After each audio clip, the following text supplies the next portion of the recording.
Hello friends, welcome back to the channel. My name is Jeremy, and in this video, I take you along with me to experience what a day in the life working as a fintech partnership lead is all about. Now, this is not a typical work day, so do watch all the way to the end. But for those of you who have also been asking about what it's like working in a fintech, do stick around because I do interview a few of my colleagues who provide some valuable insights. I hope you enjoyed the video. Stay tuned.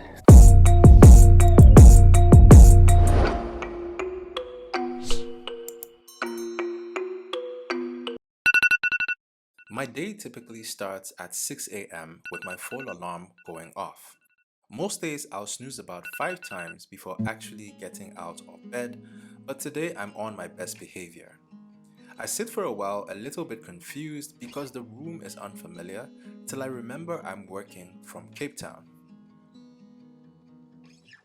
I usually take some time to say a prayer and then attempt to meditate, which I fail completely because my mind is wandering about a dream I just had where I signed a deal to lease my country to Dubai for 3 years so they fix all our problems and make Ghana the #1 tourist destination in Africa. Somewhere in the middle of all this colorful reflection, I remember I'm supposed to be meditating and wake up to the harsh reality that I have work, and that's the end of my meditation attempt.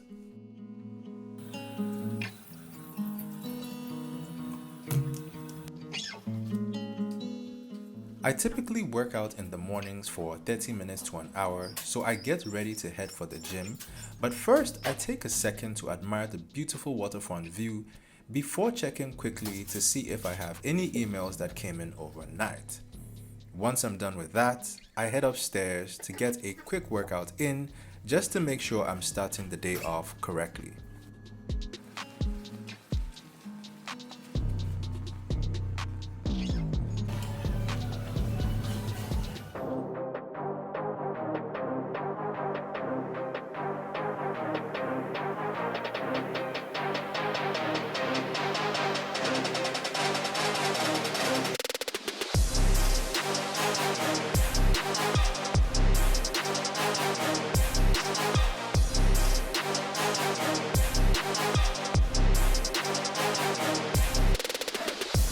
I almost have a heart attack trying to show off for the camera and decide to take my chances on the treadmill.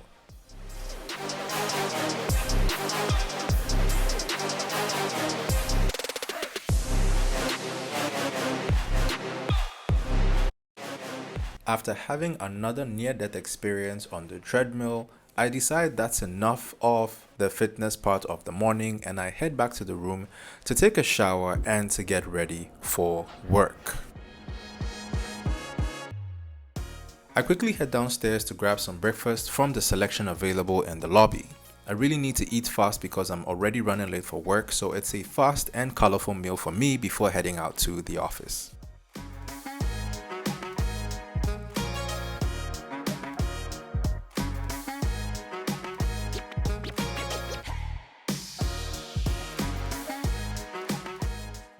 I arrive at the office late at 8:30 a.m., trying to walk quickly so people see that I feel bad for being late. I really do.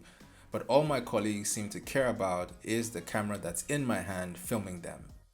It's typical to find a diverse group of people working in a fintech, and each of these colleagues are coming from a different territory or country, even though we all work as one team.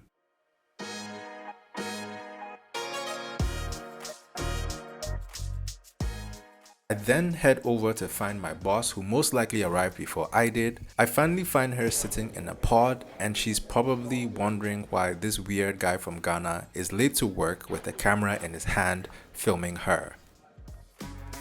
Say hi, Jade. After my boss heads out for a meeting, I take the time to do some deep work. This consists of responding to partner emails and having quick partner alignment meetings. Halfway through, I decide to head over to the barista for a beverage.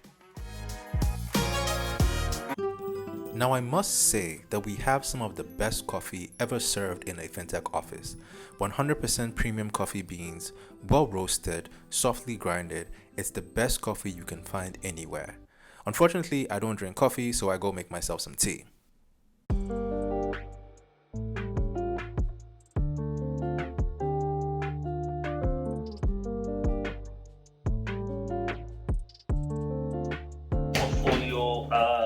Before I get the chance to enjoy my cup of tea, I get pulled into an impromptu partner meeting with some colleagues.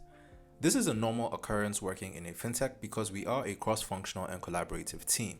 You often get assistance from other teammates and they in turn will look to you to provide assistance. And this is how most work gets done. Once the meeting is over, I go back to my pod to finish off the work that I started.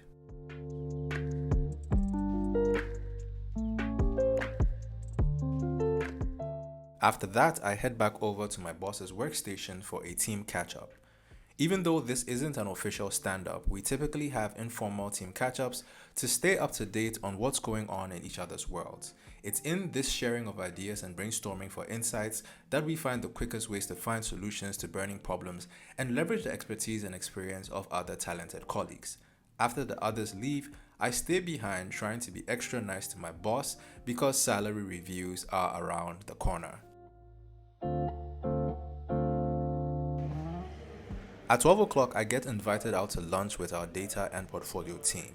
Even though there are a number of restaurants around that we could order from, they mostly serve healthy foods like salads and greens, and we're in the mood for a bit more junk food.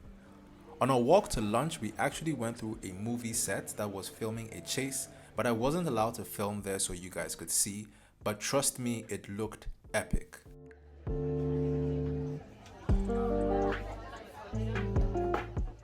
Lunch takes forever to arrive and I'm not able to finish eating with the team because I have to head back for my next session. I'll catch you.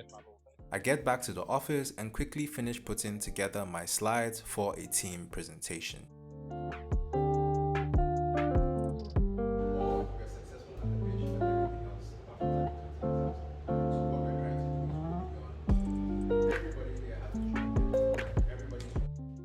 As part of my role, I'm typically required to sell the company and its products to partners, clients, and investors. As I mentioned earlier, collaboration is the mantra in a fintech, and I'm called to share my insights and experiences with other teams to assist them in their respective territory efforts. Thank you. Well done, guys. And another one. The presentation session takes about 2 hours, and once it's done, I have some free time to go chase some colleagues for a few interviews for you, my beloved audience. Come on, man. Let me. Can you stand in front of me? No, I suck. No, in front of the necklace. Ahmed, tell me one thing that anybody who is coming into fintech should be prepared for if they're not coming from a tech background. The pace of change, for good and bad. There's a lot of change, a lot of pivoting in decision making. So it creates an environment of what's perceived as instability. So I think that's one. I think just the caliber of people. I think particularly these are environments where people are eager to work and eager to do things and make an impact. It can be slightly different to kind of the more traditional sectors. And I think the third one is just the lack of, the speed at which decisions are made. So you can leave work the one day, come in the next day, and decisions have been made, and there's a direction that's been going on. You kind of need to catch up and move along, which is very different to kind of much bigger organizations where these things are much more systemized and industrialized. I'd say those are the big ones. Yeah, I mean, you would know because you came from one of those. What would you say was the best part for you when you joined? Like, for me personally, I think the people, the culture that people bring. At the end of the day, organizations are a function of kind of the people and what they do on a daily basis. So for me, it was definitely just meeting a bunch of people who were keen to do things differently, keen to take on big challenges, and not shy away from them. And that's for me. In return for granting an interview, I have to subject myself to being embarrassed in a game of table tennis. In my defense, I'm playing like a toddler because I haven't played table tennis since I was a toddler, so don't judge me too much. Brad, you are coming from a traditional bank into a fintech. Oh my goodness, here we go. What should anybody who is coming from a traditional institution who doesn't think they can cut it in a tech business be wary of if they decide to make that jump? be wary of. Yes. Because they do see like traditional bankers who are in tech and are thriving like yourself. But is it as easy as it looks? As you make it look? Most of the things that you know, because it's not traditional banking. So no one actually knows anything of what we do in this type of market. So anything that you did, all the rules that apply, imagine you never learned them in your life and just apply pure logic to things instead. Just unlearn 15. Not unlearn. You can still leverage it, but assume that it's not locking you in anymore. You're not forced into a box of what you're able to and not do. You have flexibility. So go with whatever seems like the most logical thing instead of whatever is the most business-centric, traditional, these are the rules and therefore you can't move outside these lanes kind of approach. What was the most surprising thing for you when you joined? Honestly, how much freedom we were given. So I'm used to a lot of red tape, a lot of process. To get something done would take years to get a new system in place or something new. Here it takes days to completely overhaul a product. That's a very freeing thing. Okay. On the flip side, what is the thing you dislike the most? Come on. What's the dislike? I think sometimes a little bit of the structure, and this is probably specific to me, coming from that space, some of the structure not being there can make things a little more challenging, right? So sometimes it's like you expect, you know, a lineup of events to occur, and in a bank it's like very long but very systemic. So you know if you're going to do this, then this is going to happen, and this is going to happen, and this is going to happen. Ultimately, it might be a very long road, but you're going to get to this outcome. Here, it's you're going to start down this road, but then you might go 3 steps this way, and then take a hard turn, and end up in somewhere very, very different.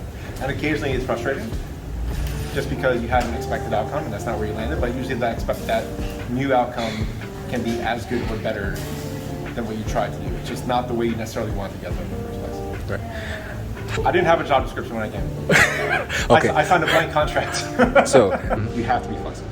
That's one of the things you have to be in this kind of space, right? There is no set job in the way that you had a set job in a more traditional corporate or bank, whatever you want to call it. You don't have roles or responsibilities, right? You have a broad fit that is your remit of things to cover. yeah. And sometimes that remit stretches very far, one direction or another direction at any given time, and you have to be flexible around it. Yeah. Finally, if you're not coming from a tech background, do you first need to learn how to code or? Nope. Simple answer, nope. So you don't need to learn Python. I haven't learned a single thing. How are you coping? Pretty good. Just fine. Look, there's people who are better at it than me, so why should I try to do it? I'll do my basic stuff, but like, why try to reinvent the wheel when people can do it in 4 seconds? So. Awesome. At 5 o'clock, work is over and I make my way back to my room. Typically, I would take some time to wind down, go through my WhatsApp chats, and respond to personal emails and other messages. I would go on YouTube to catch up on the latest news and entertainment, or if I were at home, I would spend time with the family to catch up and engage in small talk, and then plan out the next day. But today is not that day. Today is not a normal day. Tonight is our end of year office party, and it's a costume party, so guess what I'm going as? Yup, you guessed correctly. I'm the rockstar Phantom of the Opera. Don't ask me how, I made it up because my creativity is limited. Now it's time to attend a fintech party.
So friends, that is a day in the life working in a fintech. Do let me know what you thought. If you did like the video, remember to hit the thumbs up and drop me a comment to let me know your thoughts. As always, you know where to copy your African prints. The link is in the description, and I'll see you in the next video.